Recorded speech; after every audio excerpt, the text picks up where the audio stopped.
Noite. Doleiro Funaro diz que Yunis entregou caixa com R$1 milhão e que o dinheiro da Odebrecht passou pelo amigo de Temer com destino a Gedel. Sérgio Moro dá prazo para Lula entregar os originais dos recibos de aluguel. Apartamento em São Bernardo é apontado como parte das propinas da Odebrecht. Líder do PT anuncia voto para manter o afastamento de Aécio Neves. E o presidente licenciado do PSDB conta com o apoio do governo para voltar ao Senado. Ministro da Justiça confirma a decisão de extraditar Cesare Battisti na Itália. O ex-guerrilheiro foi condenado à prisão perpétua por 4 homicídios. O incêndio florestal na Califórnia já causou 31 mortes. Há 400 desaparecidos, 3.500 imóveis foram destruídos. E na Série Cara de São Paulo, Jeane Alves, campeã da corrida de cavalos. Ela é a primeira mulher a vencer uma temporada de turf no Jockey Club. Você acompanha essas e outras notícias em instantes. Vamos começar? Dá licença. Ah, olha o coraçãozinho, que bonito. Ih, gente, tem outro. São gêmeos. Quer dizer, não. Tem mais um. São 3 gêmeos. Não. São 4. Peraí, amor, vai onde? Eu sei lá, eu preciso resolver isso, vender alguma coisa, pegar um crédito. Tá se complicando, papai. Faz no app. Epa. No app Bradesco, você pega crédito sem gastar seu 3G. Ih! Desliga isso, doutor. Bradesco, pra frente.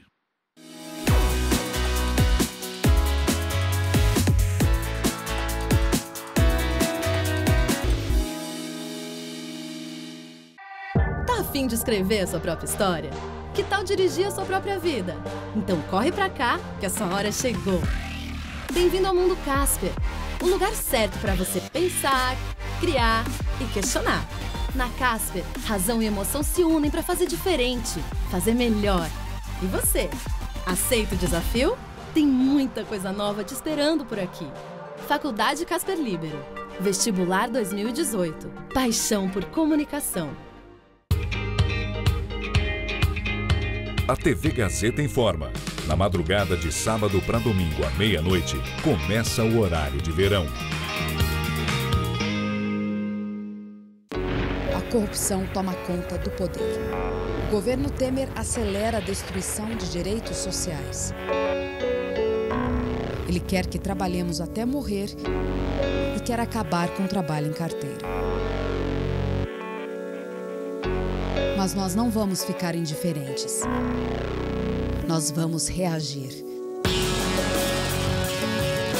Venha com o PSOL. Nesta sexta, a nossa festa sertaneja está recheada de música boa, com super convidados que você vai adorar. Olha só! tem os sucessos da rainha dos caminhoneiros, Sula Miranda.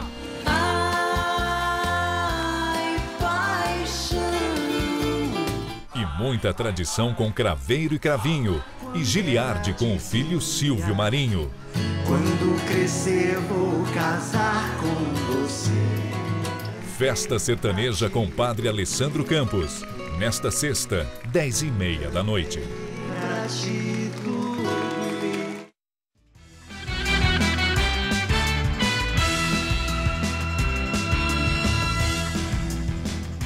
A polícia investiga se os 2 corpos encontrados ontem dentro de um carro em São Miguel Paulista, na zona leste de São Paulo, são de 2 crianças desaparecidas no bairro há quase 20 dias.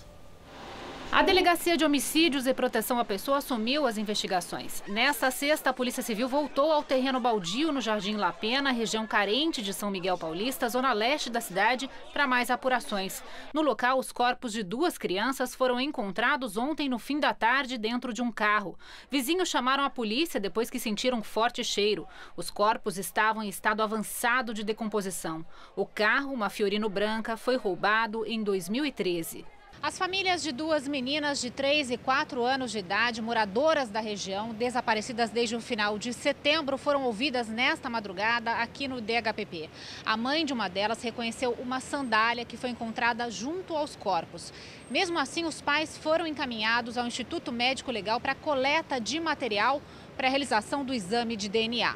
Possivelmente no início da próxima semana, após o feriado, entre segunda e terça-feira, nós podemos ter os resultados. A polícia já investigava o desaparecimento das meninas. Segundo as famílias, Adriele Melporto e Beatriz Moreira dos Santos brincavam na rua quando sumiram. Só que em São Paulo, nós temos uma média de registros por ano de 8.000 a 9.000 desaparecimentos de crianças e adolescentes. Então, esses casos não são excepcionais, infelizmente. Eles ocorrem de uma forma muito corriqueira. Em nota, a Secretaria de Segurança Pública diz que pagará até R$50 mil para quem colaborar com informações que ajudem a identificar os envolvidos. As denúncias podem ser feitas pelo site que aparece no vídeo.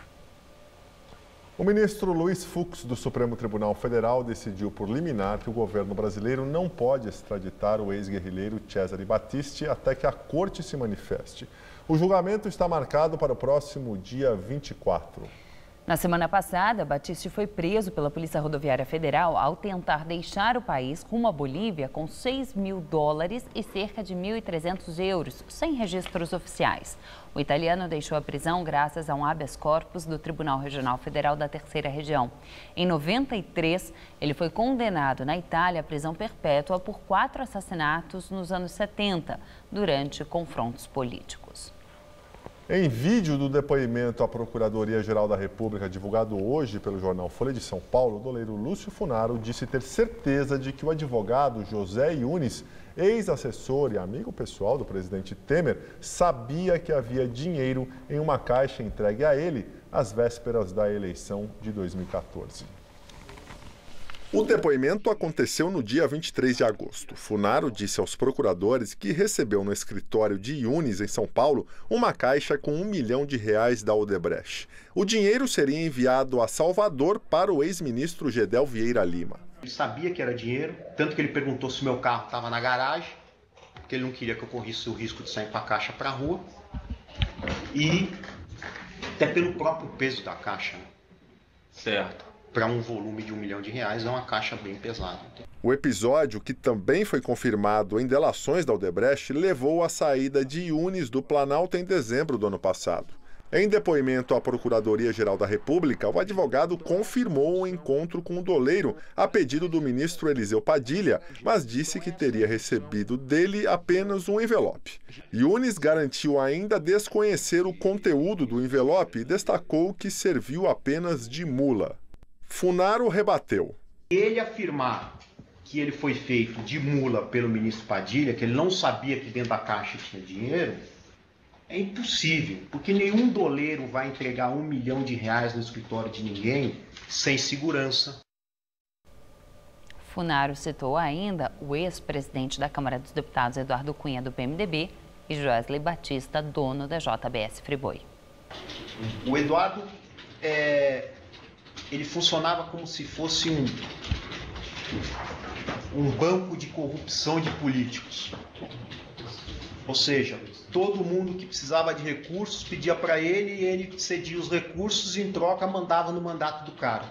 O doleiro detalhou ainda como repassava a propina que recebia do empresário Joesley Batista, um dos donos do grupo JF, a lideranças do PMDB.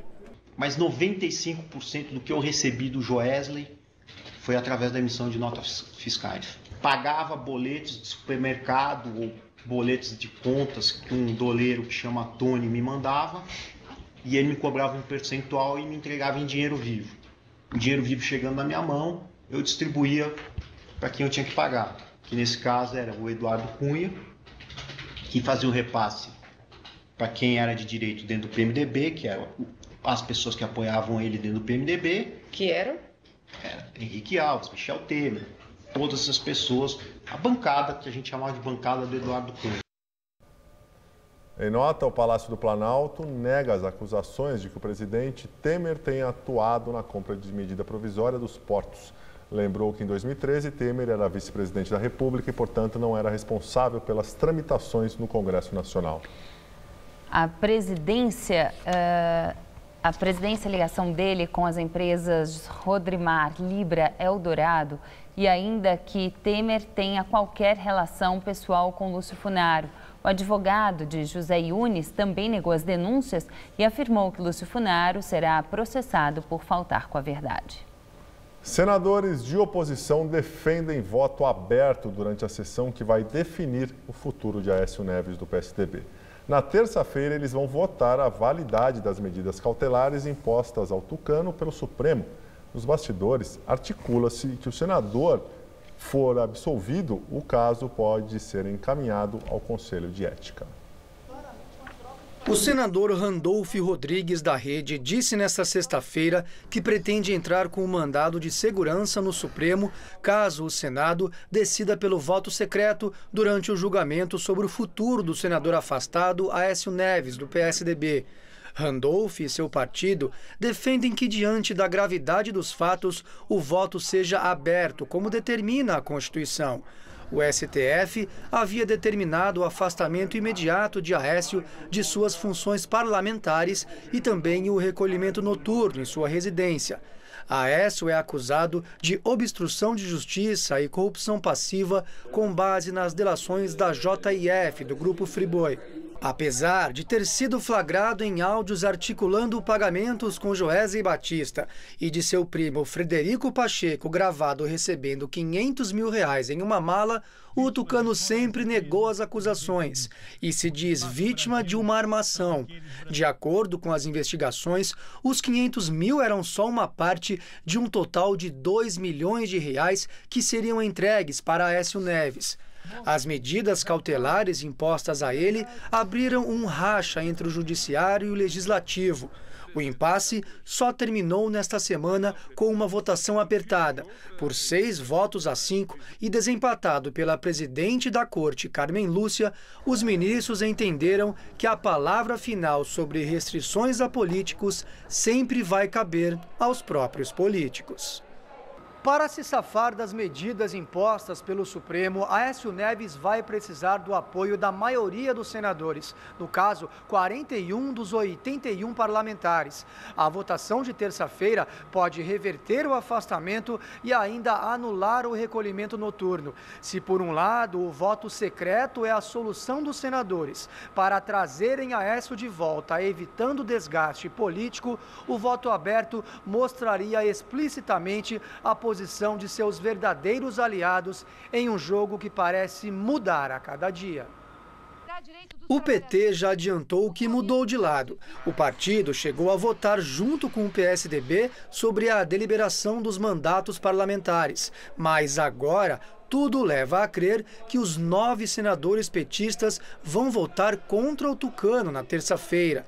Esse é o entendimento do líder do PT no Senado, Humberto Costa.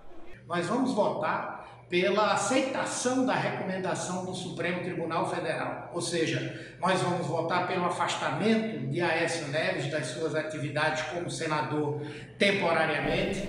E agora vamos ao comentário de Josias de Souza, direto de Brasília. Quando o senador Romero Jucá defendeu um pacto para estancar a sangria, sua voz soou como um ruído de desespero de alguém que não sabia que estava sendo gravado. Quando o senador disse que o pacto deveria incluir o Supremo, parecia ecoar o apavoramento de investigados em apuros. A indiscrição de Romero Jucá veio à luz em maio do ano passado. Desde então, o país assiste a estranhos acontecimentos. A sangria ganhou ímpeto, atingiu figuras poderosas de partidos que escorregaram suavemente da sustentação ao governo Dilma para a base congressual da gestão Temer. De repente, uma hemorragia que parecia irrefreável passou a ser gradativamente estancada. Não vê quem não quer, os fatos se sucedem com avassaladora constância. O esforço anticorrupção entrou em nova fase, a fase torniquete. Nessa etapa, a moralidade perde de goleada. Perdeu no TSE, que sepultou provas vivas para livrar Temer da cassação e Dilma da inelegibilidade. Perdeu no Executivo, transformado em habitat natural de ministros encrencados com a lei e até de um presidente denunciado. Perdeu na Câmara, convertida em cemitério de investigações presidenciais. Perdeu no Supremo, que agachou para o Senado, e está prestes a perder no Senado, que trama a volta de Aécio Neves. Ninguém afirmou ainda, talvez por pena do Brasil, mas a Operação Abafa tornou-se um sucesso. Boa noite. Ex-presidente Lula tem 48 horas para entregar os recibos originais de aluguel do apartamento vizinho ao dele, em São Bernardo do Campo. A determinação é do juiz Sérgio Moro, que dispensou a audiência formal para a entrega dos documentos. O imóvel está no nome do engenheiro Glaucus da Costa Marques, apontado por investigadores como laranja do petista. Em interrogatório em 6 de setembro, Glaucus da Costa Marques afirmou a Moro que a família não recebeu nenhum pagamento referente ao aluguel do apartamento 121, anexo ao do petista em São Bernardo do Campo. Não me pagaram o primeiro mês. Não me pagaram o segundo mês. Aí eu fui lá falar com o Zé Carlos. Lula deverá entregar os recibos na secretaria da 13ª Vara Federal em Curitiba. A propriedade do apartamento faz parte da denúncia que foi apresentada pelo Ministério Público Federal e que acusa o petista de receber propina da Odebrecht em decorrência de contratos entre a empreiteira e a Petrobras. No fim de setembro, a defesa de Lula apresentou à Justiça 31 recibos para comprovar que a família dele pagava os aluguéis regularmente entre 2011 e 2015. Mas alguns deles possuem erros de grafia, além de datas que não constam no calendário, como 31 de junho e 31 de novembro. O Ministério Público também contestou a originalidade dos 26 primeiros recibos e os procuradores abriram um incidente de falsidade criminal. Para eles, os recibos são ideologicamente falsos. E por isso o juiz Sérgio Moro determinou que a defesa apresentasse os documentos originais.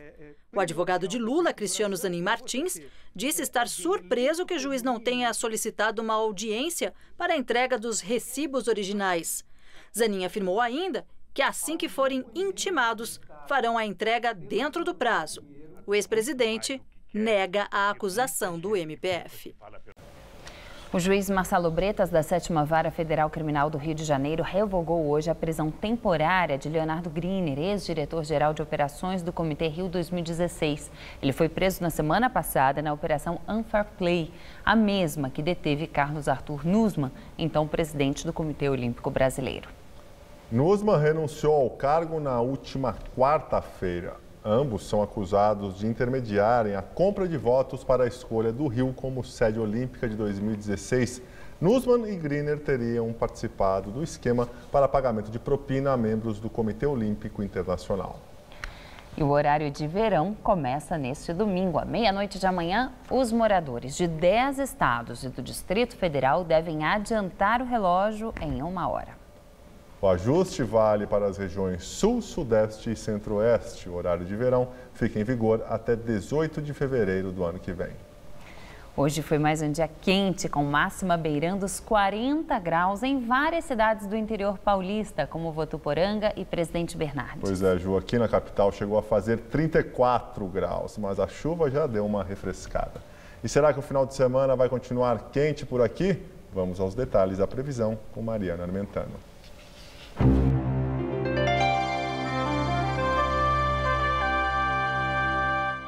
A frente fria que provocou aquela chuvarada no sul do Brasil avança agora em direção ao leste aqui do Sudeste e provoca algumas mudanças no tempo em toda a faixa leste paulista.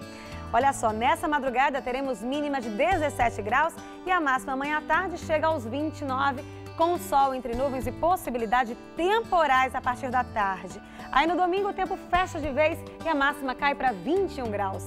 Na segunda-feira o dia continua nublado, com máxima prevista de 23 graus aqui na capital. Nos Estados Unidos, subiu para 32 o número de mortos nos incêndios na Califórnia, considerada a maior tragédia desde 1933. 90 mil pessoas estão desalojadas no estado. As chamas arrasaram mais de 77 mil hectares no estado, o equivalente à metade do município de São Paulo. O governador da Califórnia, Jerry Brown, afirma que as chamas persistem em vários condados. A tragédia já é considerada a maior envolvendo fogo na história dos Estados Unidos. 400 pessoas seguem desaparecidas. Até agora foram destruídas 3.500 casas e prédios. Mais de 800 bombeiros trabalham no controle das chamas. Segundo a rede de TV americana CNN, uma das casas atingidas foi onde viveu o cartunista Charles Schulz, criador do personagem Snoopy e a turma do Charlie Brown. A viúva dele, Jan Schulz, de 70, teve que deixar a residência. Segundo ela, alguns materiais deixados pelo cartunista que morreu em fevereiro de 2000 foram destruídos. O presidente dos Estados Unidos, Donald Trump, acusou o governo do Irã de descumprir o acordo nuclear assinado em 2015. Em pronunciamento na Casa Branca, Donald Trump disse que os estrategistas que revisaram o acordo, a seu pedido, concluíram que o governo iraniano não está obedecendo às normas fixadas no acordo de 2015, fechado na administração de Barack Obama. Trump disse que, por isso, não vai validar o acordo, como deve ser feito a cada 90 dias. A decisão permite que o Congresso dos Estados Unidos vote novas sanções contra o governo iraniano em até 60 dias. Segundo Trump, os Estados Unidos vão anunciar a saída de vez caso não consigam mudanças que tornem permanentes algumas proibições impostas aos iranianos. O acordo de 2015 é multinacional e, além dos Estados Unidos, União Europeia, Rússia, China e Alemanha assinaram o documento. A primeira-ministra alemã, Angela Merkel, disse que vai trabalhar duro para que o tratado continue. Já o governo da Rússia diz que o movimento do governo norte-americano é muito perigoso e coloca em risco a segurança nuclear do planeta. Em meio a uma crise enorme política, a Venezuela vai às urnas neste domingo para eleger 23 governadores estaduais. Essa é a primeira eleição na Venezuela depois da promulgação da Assembleia Nacional Constituinte convocada pelo governo de Nicolás Maduro em julho deste ano, que foi motivo de protesto contra a administração chavista e deixou 125 mortos. A expectativa dos institutos de pesquisa da Venezuela é que entre 50% e 60% dos 18 milhões de eleitores do país compareçam às urnas no domingo. As pesquisas indicam que a oposição deve eleger até 20 governadores, já que tem cerca de 45% das intenções de voto nas pesquisas contra 21% dos aliados do presidente Maduro. O governo dos Estados Unidos disse hoje que uma série de ações realizadas pelo Conselho Eleitoral da Venezuela colocam em dúvida a legitimidade do pleito e podem favorecer os candidatos chavistas. A porta-voz do Departamento de Estado norte-americano, Heather Nauert, não esclareceu quais são as ações que se refere, mas disse que durante a campanha a oposição denunciou uma série de irregularidades do Comitê Eleitoral. Em julho, quando o governo Maduro convocou a eleição para decidir sobre a realização de uma Assembleia Nacional Constituinte, apenas 7 milhões de eleitores participaram. A baixa participação da população na ocasião ajudou a incendiar os protestos pela falta de legitimidade da Assembleia Constituinte. Voltando aqui para o Brasil, a Bolsa de Valores de São Paulo teve alta e atingiu novamente a maior pontuação de fechamento da história. A Bovespa chegou hoje aos 76.989 pontos, elevação de 0,43% no dia. Ela superou obstáculos no esporte dominado por homens. Contrariando o desejo da família, se mudou ainda adolescente para a capital paulista em busca de um sonho, praticar o turf. Giane Alves, a primeira mulher a vencer a temporada no Jockey Clube paulistano, é cara de São Paulo.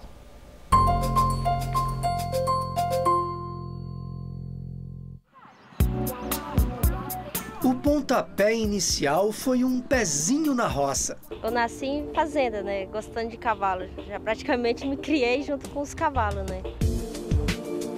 Quem vê Giane Alves correndo com elegância no Jockey Clube de São Paulo, nem imagina que ela começou numa atividade muito mais rústica, a vaquejada. Isso foi em Acopiara, interior do Ceará. Mas a mãe era contra. Ela achava que não era para mulher, né? Que era um esporte pesado, de perigo, né? Então podia sofrer acidente. Aliás, mulher montando cavalo sempre foi motivo de piada. Tem muito ainda. Vem de todos os lados, né? Eu vejo que tem alguns proprietários, treinadores que não me dão montaria por eu ser mulher. Eu sinto que comigo tá diminuindo. O pessoal tá dando mais crédito para mim. Contrariando a família e o preconceito, Giane correu atrás do sonho de praticar turf e se mudou para a capital paulista aos 18 anos. Aprendeu as técnicas, foi subindo de categoria e agora vive o esplendor dessa história. Ela é a primeira mulher a vencer a temporada de turf do Jockey Clube de São Paulo. Foi a realização de um sonho. De vários sonhos que eu tinha, mais um que vem realizando.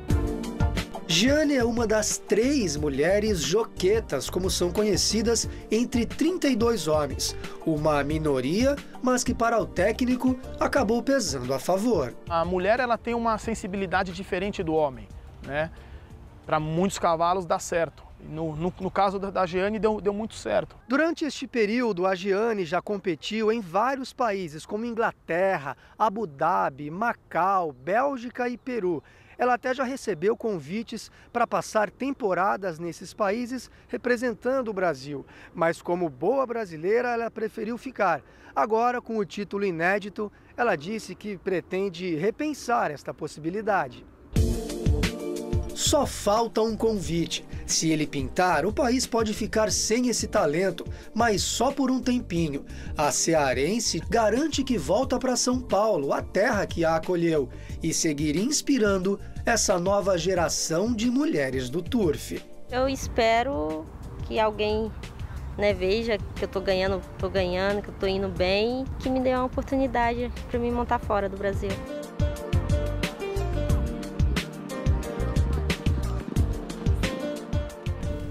E uma última notícia. O juiz federal Márcio Lima Coelho de Freitas concedeu uma liminar na noite desta sexta-feira que obriga o Senado a adotar a votação aberta e nominal na sessão que vai decidir pelo afastamento ou não do senador Aécio Neves. A decisão atende a uma ação popular movida pelo presidente da União Nacional dos Juízes Federais, Eduardo Cubas. Nós ficamos por aqui. A edição de hoje pode ser vista no site do Jornal da Gazeta. Muito obrigado pela companhia. Tenha uma excelente noite e um ótimo final de semana. Até segunda, Ju. Até segunda, Gabriel. Uma ótima noite para você. Fique agora com o programa Festa Sertaneja.